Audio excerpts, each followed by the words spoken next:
दोस्तों नमस्कार, मैं हूं आपका दोस्त रमेश शर्मा और आज हम बात करने वाले हैं कि हमें हवाई यात्रा करने से पूर्व किन किन बातों का ध्यान रखना पड़ता है, क्या क्या चीज़ें हमें करनी पड़ती है और किन किन चीज़ों को हमें नहीं करना है। ये सभी बातें मैं आज आपको इस वीडियो में बताऊंगा। दोस्तों वीडियो बहुत ही अच्छी होने वाली है, आप वीडियो पर बने रहें, वीडियो को स्किप बिल्कुल ना करें ताकि आपको सभी बातों जो आपको हवाई यात्रा के दौरान अपनानी पड़ती है उसका पता चल सके। तो दोस्तों चलिए अब शुरू करते हैं आज का वीडियो। दोस्तों हवाई यात्रा करने से पूर्व आपको किन किन बातों का ध्यान रखना पड़ता है, क्या क्या चीज़ें एयरपोर्ट पर होती है, ये सभी बातें मैं आपको इस वीडियो में बताऊंगा। दोस्तों हवाई यात्रा करने के लिए आपको सबसे पहले अपनी टिकट बुक करवानी पड़ती है। किस दिन आप यात्रा करने वाले हैं ये बात निश्चित होने के बाद आप अब अपनी एयर टिकट बुक करवाते हैं और एयर टिकट बुक हो जाने के बाद दोस्तों सबसे पहले आपको वेब चेक इन करना पड़ता है। वेब चेक इन अलग अलग उड़ानों द्वारा अलग अलग समय निर्धारित किया जाता है और उसमें अलग अलग उड़ानें आपको वेब चेक इन करने का टाइम ऑनलाइन बताती है कि आपको 72 घंटे या 48 घंटे या 12 घंटे पहले वेब चेक इन करना है। वेब चेक इन करने का मतलब होता है दोस्तों कि आप यह कन्फर्मेशन करते हैं कि मैं इस उड़ान जिसकी मैंने टिकट बुक करवाई है उसमें यात्रा करने वाला हूँ। वेब चेक इन हो जाने के बाद दोस्तों अब आप एयरपोर्ट पर एंटर करते हैं। एंटर करने के लिए आप किसी भी प्रवेश द्वार से जा सकते हैं। दोस्तों सबसे पहले आपको अपनी आइडेंटिटी दिखानी पड़ती है जिसमें आपका आधार कार्ड या ड्राइविंग लाइसेंस हो सकता है। आप अपनी आइडेंटिटी चेक करवाने के बाद एयरपोर्ट पर एंटर करते हैं तथा अंदर जाने के बाद अब आपको यह देखना पड़ता है कि आपकी कौन सी कंपनी की फ़्लाइट है, कौन सी फ़्लाइट में आप यात्रा करने वाले हैं। वहाँ सब फ़्लाइटों के काउंटर बने होते हैं। दोस्तों आपको अपनी टिकट के अनुसार उस काउंटर पर जाना होता है और जब आप काउंटर पर पहुँच जाते हैं तो वहाँ पर आप अपनी फिर से आइडेंटिटी देते हैं और वहाँ आपको अब बोर्डिंग पास मिलती है। बोर्डिंग पास मिलने के बाद जो आपके पास लगेज होता है उस काउंटर पर आप जमा करवा देते हैं। दोस्तों आप अपने साथ दो चीज़ें ले जा सकते हैं, जैसे एक आपका लगेज होता है और आप इसके साथ एक बैग अपने साथ ले जा सकते हैं जो हवाई यात्रा के दौरान आपके पास रहता है और आपकी आवश्यक चीज़ें उसमें होती है। सभी इलेक्ट्रॉनिक सामान जैसे लैपटॉप, आपका मोबाइल, चार्जर, ये सभी चीज़ें आप अपने बैग में डालते हैं। ये इलेक्ट्रॉनिक्स आइटम्स जो होती हैं वो आप लगेज में नहीं डाल सकते हैं। लगेज में आप केवल अपने कपड़े, साबुन, तौलिया, ये सभी चीज़ें, उसमें कोई भी इलेक्ट्रॉनिक सामान लगेज में नहीं होना चाहिए। लगेज आप उस काउंटर पर जमा करवा देते हैं और उसमें जो एयरवेज के वहाँ अधिकारी होते हैं उसमें आपके जो आपकी बोर्डिंग पास होती है, बोर्डिंग टिकट होती है, उसके अनुसार वह सभी उसमें चीज़ें लगा देते हैं। उसमें एक प्रिंट निकलता है जिसको आपके लगेज में चिपका दिया जाता है और लगेज आपका बेल्ट के माध्यम से चेक हो जाने के बाद ही आगे निकलता है। आपका मोबाइल नंबर वहां लिया जाता है। यदि कोई आपत्तिजनक सामान आपके लगेज में है तो चेक होने के बाद आपका लगेज वापस आपको दे दिया जाता है और वो सामान निकालने के लिए आपको कहा जाता है। आपका लगेज जाने के बाद अब आप आगे की ओर बढ़ते हैं दोस्तों। आगे अब आपकी चेकिंग होती है। जो आपने अपने साथ बैग उठाया है जिसमें आपकी इलेक्ट्रॉनिक चीज़ें और दूसरी चीज़ें हैं, उन सब को चेक किया जाता है। दोस्तों, जो भी चीज़ें आपके बैग में होती है उसे निकाल कर आपको एक ट्रे में रखना पड़ता है, क्योंकि जो आपकी चीज़ें होती है वो सभी स्कैनिंग करके आगे निकलती है। दोस्तों, अब आपने बैग की सभी चीज़ें उस ट्रे में रख दी है और अब अधिकारी आपकी भी पूरी तरह से चेकिंग करेंगे। कोई भी मेटल का सामान आपके पास नहीं होना चाहिए और चेकिंग करने के बाद आपको पूरी तरह संतुष्टि हो जाने के बाद आपको आगे जाने दिया जाता है। तब तक जो आपका सामान होता है वो भी स्कैनिंग होने के बाद ट्रे के माध्यम से आगे आ जाता है। आप अब वो सारा सामान कलेक्ट कर सकते हैं और अपने बैग में दोबारा रख सकते हैं। इसके बाद बोर्डिंग पास में बताए गए गेट नंबर के अनुसार आप आगे के लिए चले जाते हैं। दोस्तों, आपको एयरपोर्ट पर सभी सुविधाएं मिलती है। जैसे एयरपोर्ट पर आप नहा सकते हैं, टॉयलेट जा सकते हैं, खाने पीने की चीज़ें यदि आप कुछ खाना चाहते हैं तो वहाँ सभी चीज़ें उपलब्ध होती है। लेकिन आप वहाँ से कोई भी सामान आगे नहीं ले जा सकते हैं। केवल खाने पीने की चीज़ें आप बैग में रख सकते हैं और यात्रा के दौरान आप उनका इस्तेमाल कर सकते हैं।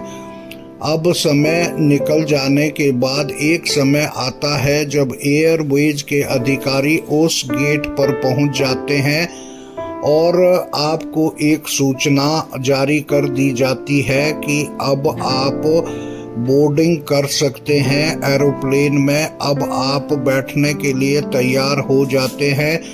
जब आप गेट के पास पहुंचते हैं तो एयरवेज के जो अधिकारी होते हैं वो आपकी बोर्डिंग पास चेक करते हैं और स्कैनिंग होने के बाद ही आपको आगे बढ़ने दिया जाता है। बोर्डिंग पास चेक होने के बाद अब आप आगे बढ़ते हैं और एयर में जाने से पहले, हवाई जहाज में एंटर करने से पहले आपकी एक अंतिम बोर्डिंग पास चेक होती है, जहां यह निश्चित किया जाता है कि आप आ चुके हैं और अब आप हवाई जहाज में एंटर कर चुके हैं, करने वाले हैं। तो ये सभी बातें जब वहाँ चेक हो जाती है तो इसके बाद आप हवाई जहाज में एंटर करते हैं। बोर्डिंग पास के अनुसार जो आपका सीट नंबर है, सबसे पहले दोस्तों आप अपनी सीट की तलाश करते हैं। सीटें उसमें बनी होती है, सीट नंबर लगे होते हैं और आप सीट नंबर के अनुसार अपनी सीट पर बैठ जाते हैं।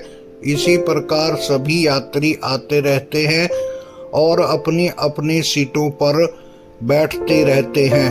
सीट पर बैठ जाने के बाद जब सभी यात्री सीटों पर बैठ जाते हैं तो जो एयरवेज के अधिकारी होते हैं, एयर होस्टेस होती है, एयर होस्ट होते हैं, वह अब आपको सीट बेल्ट बांधने के लिए कहते हैं और एक सूचना भी जारी हो जाती है कि सभी यात्री अपनी अपनी सीट बेल्टों को बांध लें।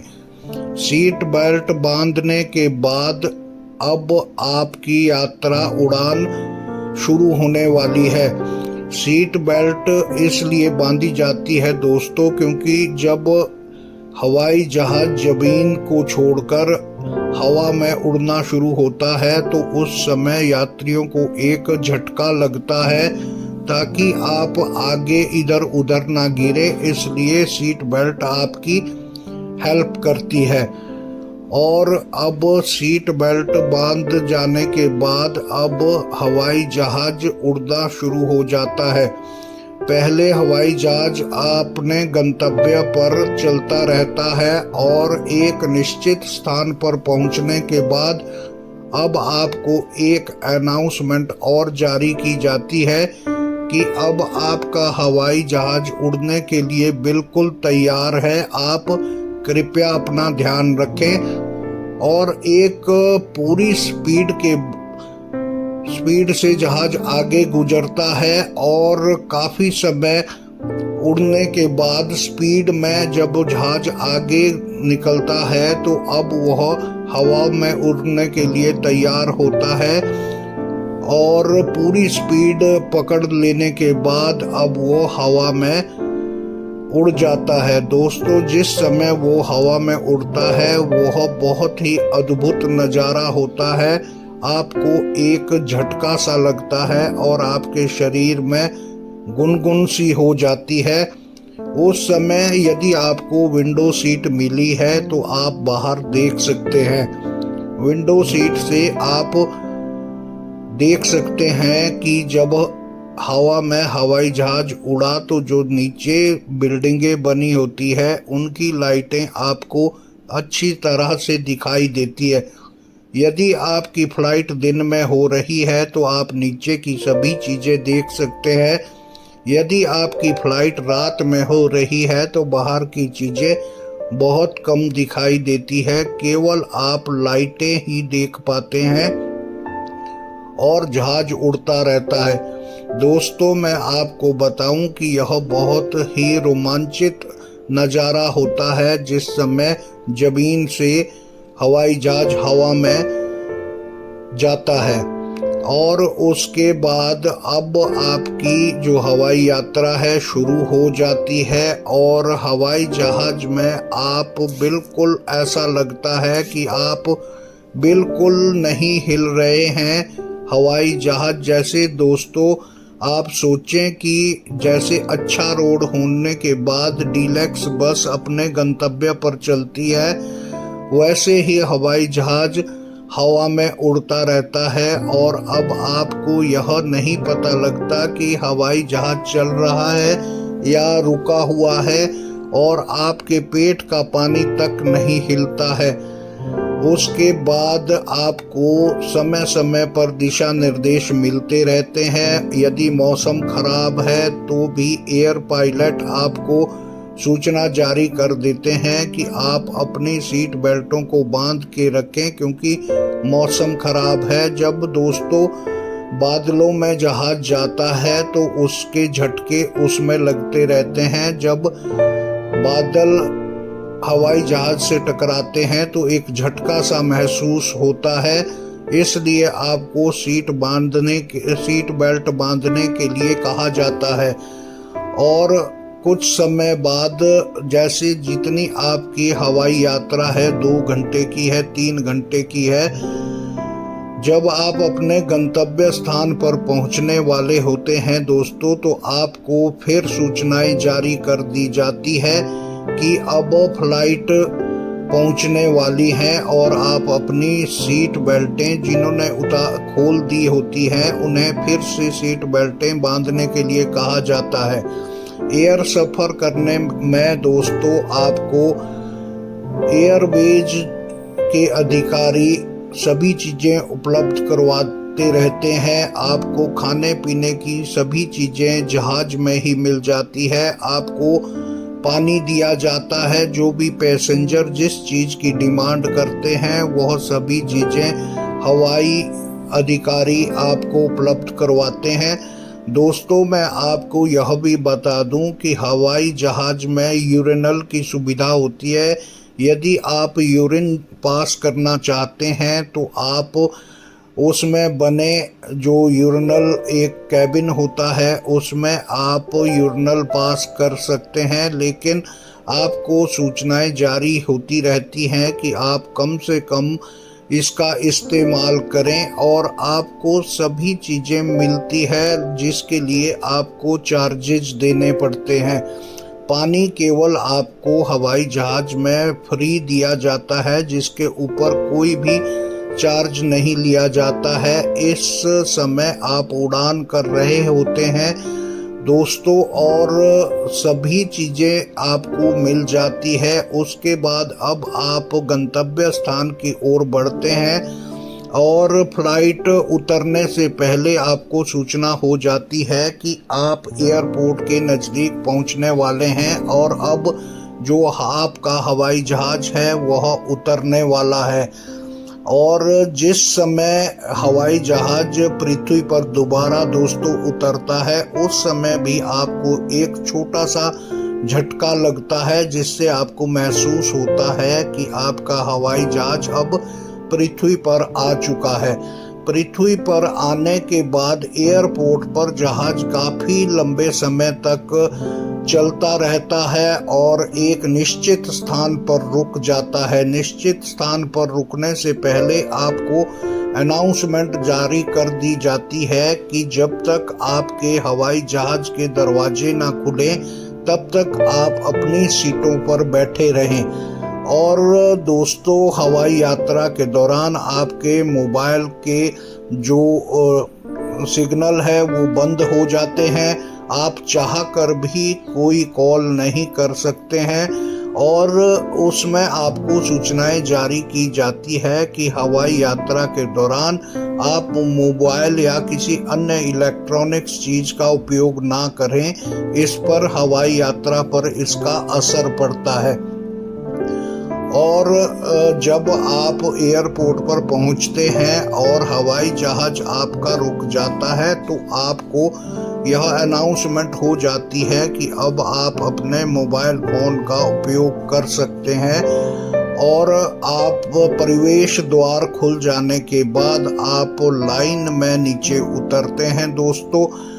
यदि आपका जहाज सीधा एयरपोर्ट पर लगा है, एयरपोर्ट के प्रवेश द्वार पर लगा है, तो आप सीधा जहाज से एयरपोर्ट पर आ सकते हैं। लेकिन अधिकतर दोस्तों आपको एयरपोर्ट से बसों के माध्यम से आपके प्रवेश द्वार तक पहुंचाया जाता है।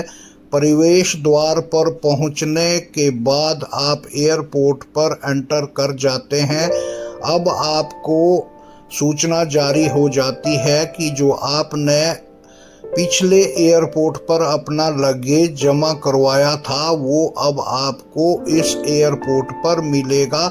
उसके लिए आपको काउंटर नंबर बताया जाता है कि आपका सामान काउंटर नंबर 4 या 5 या 6 से आने वाला है। अब आप इंतजार करते हैं और कुछ ही समय बाद बेल्ट के माध्यम से वह सामान आ जाता है और आप अपने सामान की पहचान करने के बाद अपना लगेज उतार सकते हैं।